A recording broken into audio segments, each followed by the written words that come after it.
So we've officially made our way through roughly one quarter of the NFL season here for 2022. And in today's episode, what I'm going to be doing is breaking down my top 30 wide receivers for fantasy football for the rest of this season. So about 3/4 of the year left to go in terms of our fantasy football league schedules. I'll be breaking down what players have done so far, what I project them to do here in the future, and assessing them in light groups in a tier style format with numeric rankings attached to them as well. So of course, if you're new around here, drop down, smash that like button, subscribe to the SFS channel if you're new around here. I'm posting fantasy content on YouTube every single day of the week, and we've got other platforms available in the description of today's episode to check out some other stuff from us here. So I appreciate you guys. Kick back, relax, and let's get started. All right, so I am able to do these in my player database, which is what you guys normally see me do with my must-start players of the week, trade advice, all that great stuff. So if you want to see me do that style of content in future episodes, let me know. But I thought this tier-styled episode would be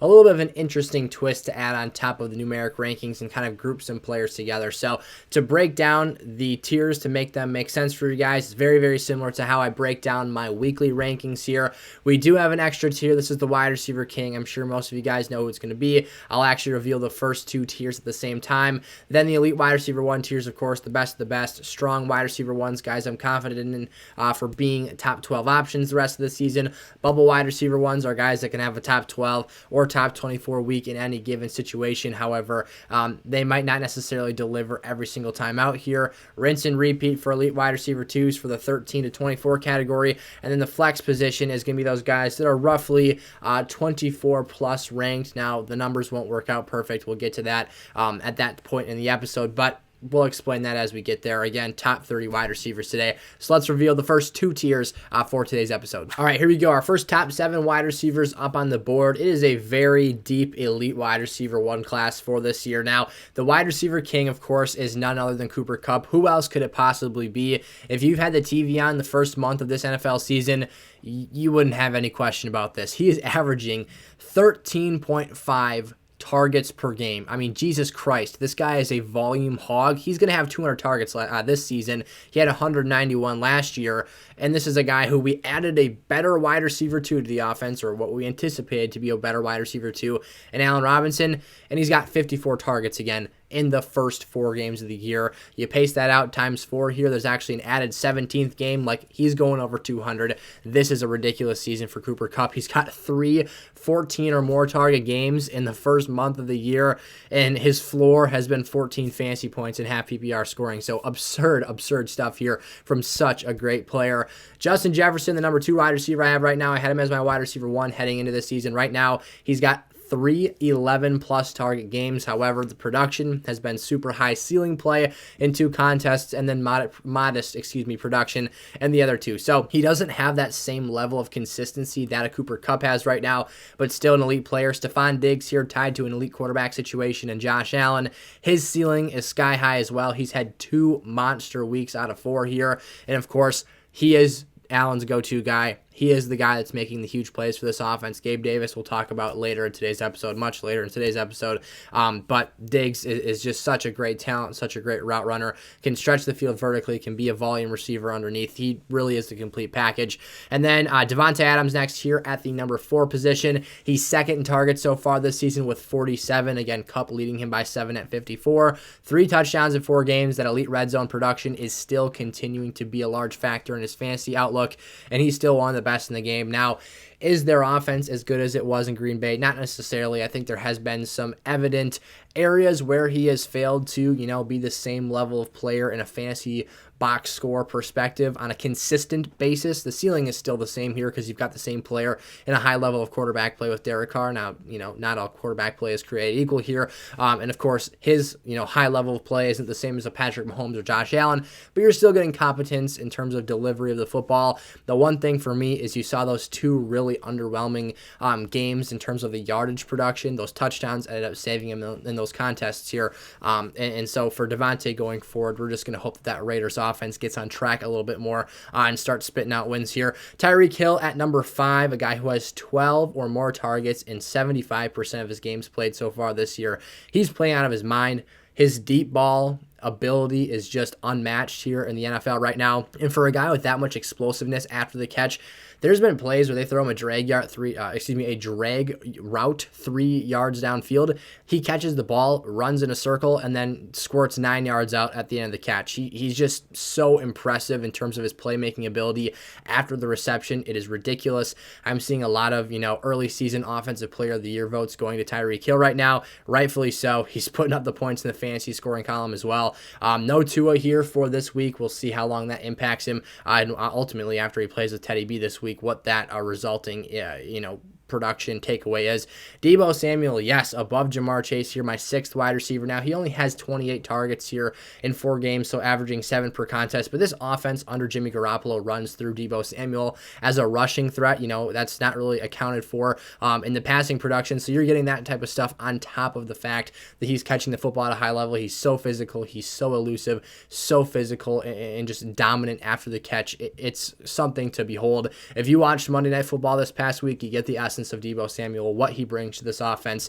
And for a guy who has scored 10 or more fantasy points every game this season, I expect that level of consistency. Now, he'll probably have 1 or 2 games where he doesn't reach that marker. Maybe he gets nicked or pulls his groin and leaves the game early. Not hoping that stuff happens, just saying it's a risk with a guy with this type of a play style. You might have a couple games fall below that 10-point threshold, but he has been absolutely crushing and dominating. And then Jamar Chase, by far my biggest faller of the list on anyone in this tier. The gap between him and T. Higgins is closing. I don't want to take too much away from T. Higgins right now. We're going to talk about him in the next tier here. However, I do just want to say that Jamar Chase's ceiling hasn't necessarily been the same as we saw it last year. Week 1 with T. Higgins suffering a concussion, we saw 2021 Jamar Chase, how he ended the season at such a dominant level, but the coverages, the high safety shells, double teaming him on a high percentage snaps here, that's the type of thing you're seeing impact those ceiling numbers. He's almost become a better floor play for fantasy lineups than a ceiling play while T. Higgins is on the football field. Again, more talk about that in just a second here. All right, into the strong wide receiver ones territory now. Realistically, you could make an argument, and I really won't fight you too much on this, if you want to tell me that Amon-Ra St. Brown belongs in the elite wide receiver 1 tier. Now, health is really the thing keeping him out of there for me. You'll hear me talk about that with a few other names in today's episode. But realistically, 33 targets, averaging 11 per game in the first 3 games of the season. He got hurt week 3 against Minnesota. Only 9 targets in that contest, 12 in back-to-back games prior to that. 3 touchdowns, averaging 1 per game. And you really saw that ankle impact the ability of him to run routes and create separation from defenders down the stretch of that game after sustaining it. It isn't his fault here. Health is not something in his control. All we can hope is that he gets healthy and gets back to 100% and on the field. Now, that type of volume sustains elite levels of fantasy production, and what he's doing after the catch and finding the end zone is things that you can't question here. So if he's continuing to do that, perfect. I don't know if he plays again this week. It's just a situation where they're playing the Patriots. The ankle, you can't cut, you can't run routes crisply. That and hamstrings are really, really poor in terms of their, not poor, but they're impactful in a negative way in terms of how they affect your ability to be a productive and impactful wide receiver in your NFL offense. So I hate that for Amon-Ra St. Brown. Hope that ankle gets better because, like I said, with this missed game time potentially aside here, he has a very clear shot in case to be in that next tier up, arguably here. So A.J. Brown, my 9th receiver on the table now. Such a great receiver class this year. The fact that A.J. Brown, with what he's doing so far, is the wide receiver 9 is totally mind-blowing here. 7 or more targets in each game this season. He's a guy that I had my questions about Jalen Hurts, but this offense is producing at an elite level right now. They even rebounded and bounced back last week in the rain in Jacksonville and were able to put together a semi-productive game there for numerous players. Now, Miles Sanders had a fantastic game. Jalen Hurts recovered and scored almost 16 fantasy points. A.J. Brown had himself a respectful day. Really, it was Devontae Smith that you were kind of left scratching your head wondering what happened there, and really you can attribute that to the rain and the early offensive struggles. So this Philly offense has definitely taken the league by storm, rushing and passing. They are very productive right now, and A.J. is the alpha wide receiver 1 for this team. Mike Evans, look, he was the wide receiver 1 in week 4. His ceiling is very, very high here. The floor is sometimes something that we question a little bit if he doesn't find the end zone because he's not the most targeted player in this offense historically under a Tom Brady-led offense. We'll talk about Chris Godwin a little later today, but essentially now with him back and healthy, and hopefully that's a sustained feature of this offense. Hate seeing Chris Godwin out of the lineup. That's just a really exciting and fun player to watch, and of course we want everyone to stay healthy here, but when he has been a healthy point in this offense, it was his first game back last week after suffering the week 1 hamstring issue. Mike Evans still balled out. Usually the trend is that we see guys in their first game back from injury not necessarily have the same level of impact on the game. So Evans here, though, awesome player, super big red zone touchdown threat to score points in a hurry, and so far he has been the most productive receiver for Tom Brady's offense this season. The one exception was really when he got suspended, or not suspended, he did get suspended for a game and booted out of the game that caused that suspension against the New Orleans Saints. And then T. Higgins here, he has out-targeted Jamar Chase the last 3 weeks of the season. So the reason that 3-week marker is important here is because those 3 games T. Higgins was healthy and Jamar Chase were healthy throughout 4 quarters. The first week of the season, Jamar had 16 targets. T. Higgins had 2. T. Higgins left very early in that game with a concussion. So that really swayed the outcome of that game in the scoring column for those performances. I'm very confident in T here. And like I said, having Jamar Chase as my wide receiver 7 for the rest of the season and T. Higgins as my wide receiver 11 is something that gap is closing. I had Jamar Chase as my preseason wide receiver 3. That, looks to be wrong. It looks like he's not going to continue to produce the way he ended off last season. And that doesn't mean he's still a great receiver for fantasy lineups. It just means that, the extent of impact and ceiling level production that those other players I put in front of him today can have on your teams on a more consistent basis is something I expect more. So let's dive into the bubble wide receiver 1 category here. All right, very small tier here, just 2 names, Jalen Waddle and CeeDee Lamb at the wide receiver 12 and 13 positions for me. So right on that cusp of being in the wide receiver 1 territory and conversation here. So for Jalen Waddle, we know what we're getting, and I really think that this is an area where I still undervalued him in drafts this summer. However, I think that my early analysis on him was correct to start the year.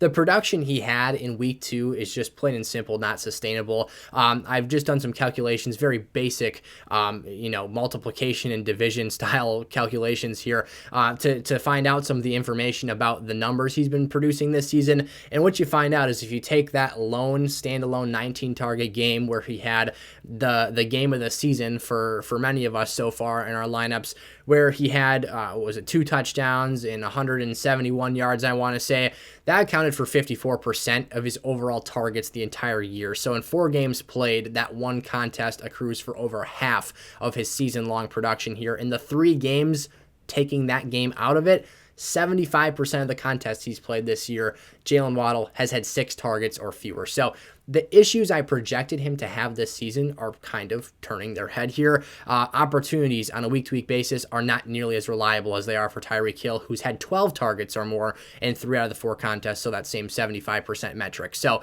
for Waddle, he is an absolute beast. He is explosive as hell. He is fast in the open field. Good luck catching him. And it's not to say that in any given performance, he can't go out there and put up these great numbers. That's why he's a fringe wide receiver 1 here. But he's not going to produce those numbers every single week. The opportunity is just not there. And without Tua on the field, we'll see how that offense again adjusts to Teddy Bridgewater. We'll see how quickly they get Tua back. Of course, the first priority is Tua's health. And we don't want to rush him back into things here, of course. But Waddle, I think it's just a better situation with your starting quarterback and a guy who you have years of chemistry with in terms of the 2021 season, college. That chemistry is just pre-existing for those players there. And then CeeDee Lamb here, 11 or more points in each game with Cooper Rush this season. He's been slinging the ball around, and things are working out here. You've got Michael Gallup back. I think this helps break down the overall defensive attention. I think that Gallup is at least respected enough by opposing defenses that they can't necessarily double CD every single play. So I just think this is a situation where he's not nearly as good as we expected him to be for fantasy this year, but he's still a very quality and capable playmaker. Should still step out here, have plenty of top 12 weeks for us, and we'll see, of course, if Dak comes back healthy, how this impacts things here. But with Cooper Rush on the field the last 3 weeks, he has been a very, very formidable fantasy option. As we get into the elite wide receiver 2s here, if you're enjoying today's episode, smash that like button, subscribe if you're new to the channel here, and check out Underdog Fantasy. There's a link in the description of today's episode. There are great friends and partners of the channel here, and when you go sign up using promo code SFS on Underdog Fantasy, you're going to unlock exclusive advice links and information content on my website, sizzlefantasy.com, for weekly positional rankings to help you set your lineups for quarterbacks, running backs, tight ends, defenses. Did I miss anything in there? I don't think I did. And then you're also going to get access to my entire rest of season rankings when I drop these types of videos here. We're just breaking down the top 30 running backs and receivers on the channel here, but then you're also going to get access to all my quarterbacks, all my tight ends, my defenses as well. So make sure you guys go check that stuff out. Again, deposit $10 or more using code SFS on Underdog Fantasy, link in the description, and you guys will be able to have access to that stuff for the rest of the season, including DMing me on the community Discord to ask your questions each week. Michael Pittman here, number 14, averaging 9+ targets per game. He's got 28 targets in 3 games here, so if he averaged 9 per game, he'd be at 27 targets. He has one more than that, so 9 1/3 targets per game entering into Thursday Night Football. This is coming out on Friday morning, hopefully for Courtland Sutton and for Michael Pittman Jr. I'm recording this ahead of Thursday night just because my night would get insanely long here if I was filming this episode after the fact. Same thing for Melvin Gordon and Nyheim Hines, if you see him pop up in the rest of season running back rankings video that's coming out today as well. But so plain and simple, we haven't watched that information and been able to break that down ahead of recording today's episode. So a quick disclaimer there. That's why we've only got 3 games of data. And of course, because Pittman missed a game with the quad issue. So he's got a high volume of passes heading his way. Lots of red zone opportunities. He's the one bright star in this passing game for the Colts. Courtland Sutton, same thing here, entering into Thursday Night Football against Indy. Looks like the wide receiver won 7 or more targets in every game of this season. And again, appears to be the alpha over Jerry Jeudy. Now, I'm a Jerry Jeudy guy. I'm a Jerry Jeudy fan. I hope that he can somehow supplant Courtland Sutton here just because I think he's got a better skill set. I love his routes. And to me, he is an alpha wide receiver 1. But Sutton's been the more productive player to this point. This is a guy that has a humongous frame, can go out there and score touchdowns. And Russ started to flash a little bit of production and excitement last week. So hopefully we can keep that ball rolling here. Mike Williams, we know the deal. Not too much analysis needed. Super high ceiling, super low floor. Now, the floor has been kind of an illusion as of late. I think it's appeared better than it actually is. We haven't had Keenan Allen for 3 games. Looks like it might be the 4th straight game without him. Did not practice again on Thursday, so bad news for Keenan Allen there, who I guess I'll kill 2 birds with 1 stone here. Skip over Christian Kirk and then come back to him here. Keenan Allen's our 18th receiver of the day. He is a much higher floor option with a much lower ceiling than what Mike Dubb brings to the table, but both playing an elite offense led by Justin Herbert and the LA Chargers. Love the situation there, but again, the missed games, the uncertainty of when he'll come back, all that stuff is at play here. Hamstring issues are no joke and no laughing matter for wide receivers like I talked about earlier. You can't cut, you can't separate, you can't get open when that stuff is plaguing you. And then back to Christian Kirk here at the number 17 spot, 9 targets a game through 4 weeks here. Wide receiver 10 overall in terms of actual production until this point in time. And he's got himself a perfect role here. He is the wide receiver 1 currently for this Jags offense, and a player who is really just coming into his own in terms of just finding the perfect situation. He's finally the legitimate wide receiver 1 for an offense, and we all laughed and scoffed about the contract the Jags gave Christian Kirk here, but the money don't lie. Follow that paper, baby, and you'll find yourself the top dog in the offense in most situations here. Just look at Tyreek Hill in other situations with wide receiver play. That was one of the explanations I had for why, just plain and simple, in the draft capital given up to acquire him, that I thought he would be a higher end option than Jalen Waddle in fantasy this year. So Hollywood Brown, the final name here for this elite wide receiver 2 position group. I do expect some consistency drop off when D-Hop returns. I do think D-Hop returning is a positive. That's going to be happening after week 6, suspended the first 6 games for PEDs or an unregulated substance in the NFL. I forget the exact story there. They all say it was like, something in my vitamins or whatever. I'll be honest, I don't really care. So whatever the case was, I'm sure D-Hop's going to be just fine. Kind of sucks that he was out 6 weeks and clearly really threw the Cardinals for a loop here. But for Hollywood Brown's case, I do think it impacts him. What I do think it does, though, is it opens up the over-the-top passing game for this team that they haven't really been able to take a huge advantage of to start this year. So I'm excited about that. I do think that seeing second-tier coverage will help him separate downfield again more. But the overall volume, he's had 3 straight 11 target weeks. That type of stuff is not going to continue happening with a healthy D-Hop in the offense. So hopefully with 6 games of rest here, D-Hop can come back healthy and not have hamstrings or knees and, D-Hop's one of those guys that kind of joked about during the summer, that game he played as a kid, like head, shoulders, knees, and toes, like that's what he's doing, pointing to the different areas of his body that is banged up and injured. So Hollywood Brown, again, super high ceiling. I would think of him in a similar light to the way I think about Mike Williams for when Hopkins comes back, but we will see how that situation unfolds. All right, I renamed this tier the solid wide receiver twos, just two names for today, Drake London and Chris Godwin. Now, I do think these players both have respectable ceilings, but I think that they're more of volume floor plays at this point in time. They're both big slot wide receivers. For Drake, he's the clear top dog in this offense right now. He's got 10 more targets entering week 5 than Kyle Pitts has to start the season. And the quarterback play, yeah, he's at the mercy of Marcus Mariota or Desmond Ridder, whoever they roll out there in a given week. But this is such a talented guy. You don't have to throw the ball downfield to him. You can get him involved underneath if this offense really wants to. And again, he is clearly their top passing option. There's no Cordero Patterson anymore. They're going to be more dependent on the short passing game. And I think that benefits Drake London a lot here as a guy we've seen really hit the ground running since week 1. And then Chris Godwin here, a guy who's been the top target for Tom Brady in terms of overall volume in his first 2 seasons in Tampa. Now it's been hard to get a read here because coming off of the ACL injury, I expected kind of a quiet week 1, and then he tweaks his hammy. He's out for week 2 and week 3. And then week 4, he comes back and looks pretty solid, but again, is not like the highest level of producer for this team. So I think it might take some time to adjust here and get him incorporated back into things, but this is a high floor, top 24 play that I think is really dependable in weeks where he's healthy and where we can expect a traditional just entering and forecast for any week's game. Into our bubble wide receiver twos here now, we've got Amari Cooper to kick things off, our 22nd ranked receiver for the rest of the season. Now, we're starting to get into players here that aren't the most reliable players on a week-over-week basis, but their ceilings are still very, very high. So for Cooper, of course, he's super talented as a perimeter option. He's going to get open, he's going to create space, and he's going to make big plays. But that isn't going to happen every single time here. So for Amari, we saw last week 1 catch on 4 targets. The weeks prior to that, he had 11 targets each and over 100 yards. So it's just kind of a guessing game with Jacoby Brissett in there. We will get Deshaun Watson back at some point in time this season. When that's the case, he might just be a top 12 play on a weekly basis under that circumstance. But there's rust and a bunch of stuff to consider and account for there. So DK Metcalf moving into 23 here. Big plays again. Not necessarily the most reliable floor in a given week. Geno Smith's been playing his butt off, and he's probably been outproducing his expectations for this season. But we'll see how long it takes for defenses to kind of catch on to what he's doing. I've been super excited to watch him play every week after seeing week 1. It's been a fun thing to see.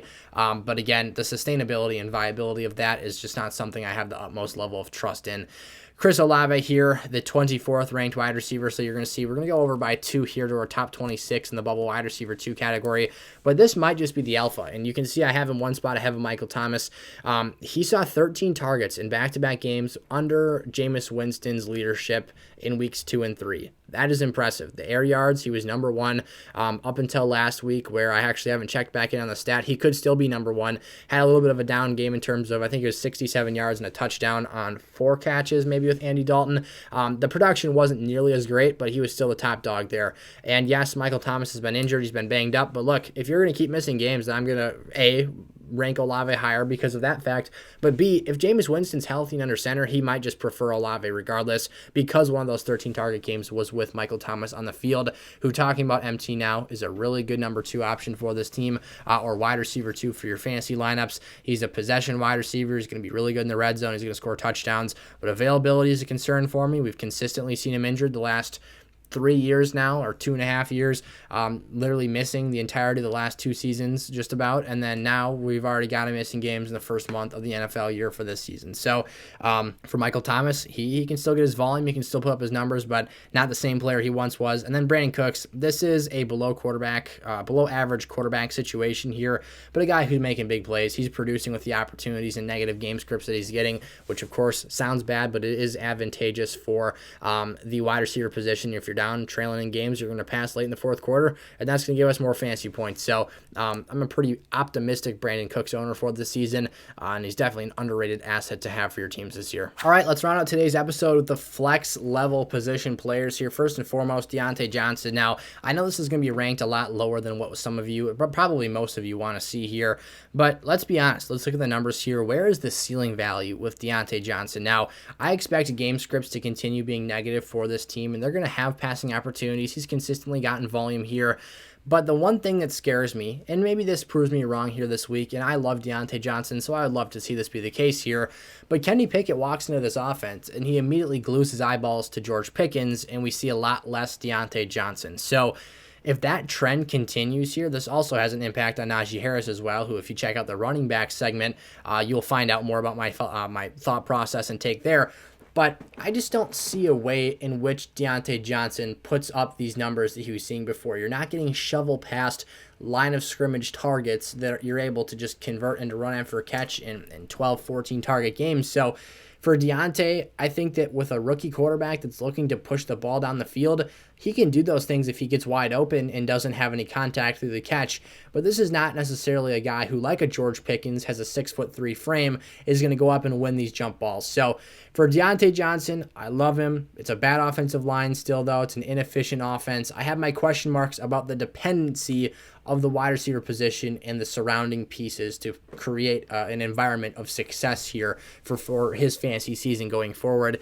Jerry Jeudy, another guy, again, I talked about how much I love him here earlier. He's been absolutely balling when healthy so far this season. Now, the volume hasn't been nearly as good as I expected it to be to start out this year, but in the 2 games where he's played 80% or more of the team's offensive snap share, he's got a touchdown, and that happened in 2 out of 4 contests to start the year. He did have the shoulder injury, and he wasn't healthy the first game back, so they limited his snap count percentage. And hopefully entering into Thursday Night Football, right now it's kind of a guessing game for me. I'm hoping he goes out here and balls out again because I haven't seen it. This is being filmed roughly an hour before kickoff. So, and then as soon as I'm done recording this episode, I'm going to jump in and answer your guys' lineup questions in the comment sections of previous videos and in the Discord server. So, just the reality of the situation is I haven't seen those games. So hopefully we get some more positive news that can jump him up the list here. Love me some Jerry Jeudy. Garrett Wilson here looked to establish himself as the alpha with Joe Flacco. Zach Wilson comes in, and there's a little bit of a power struggle. All receivers were within 1 target of the next highest target share leader for this team, and Breece Hall is sucking up some targets out of the backfield as well. So all things to consider here, though. Moves super well, great route runner, great athlete. Got the talent, just needs the opportunity. Rashad Bateman here looks to be a boomer bust flex play option. Again, super talented, can make the big play. Awesome after the catch, phenomenal route runner. Targets and volume are an issue. Has not played more than 66% of Baltimore's offensive snaps in any contest here.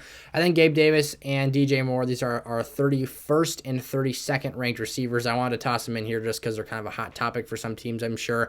For Gabe Davis, it's plain and simple. He needs to be uber efficient.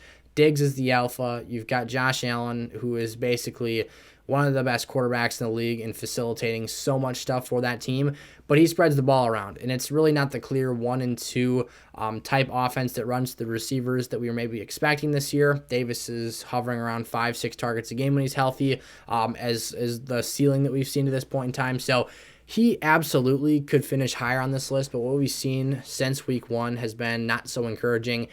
So just naturally pumping the brakes a little bit here and cautioning ourselves. And then DJ Moore, Baker Mayfield sucks. Like, it is what it is. He's a stinker. He's buns. He's trash. It's awful. And I hate seeing this absolutely talented wide receiver with phenomenal route running having his career just rotting away in a Carolina Panthers uniform. But it's unfortunately, it is what it is. Like, the ceiling just isn't there because you're not getting consistent high value opportunities down the field. He's only had 1 double-digit target game this year, and in the other 2, it's just been, he's going to need touchdowns, but at the same time, his career high in touchdowns is 4, and he's literally almost exactly on pace to score 4 touchdowns again this year. So, shaking my head, sucks for DJ Moore, but I literally, if you guys have seen the last few videos here when I talk about DJ Moore, I literally, like, my mood just boom, changes like that. It just in a somber direction when talking about him, poor guy. So there you have it. Top 32 receivers for this week. Remember, check out Underdog Fantasy, code SFS when you sign up and deposit $10 or more. They'll double your money, and you get my rankings, rest of season, and weekly positional rankings for your lineup for free, as well as access to my DMs on the community Discord server. I'll shoot you an email with all the information to the account you use to set up your Underdog account to play with. That is important. Whatever email address you use to sign up for Underdog, keep an eye on that because I will be reaching out to you with your exclusive information and your account set up for sizzlefantasy.com, which you can just search up on your own, but I make sure I create your account on that platform with all of your exclusive info. So check all that stuff out, you guys. Smash the like button if you guys enjoyed today's episode. I will see you in the next video. Peace out.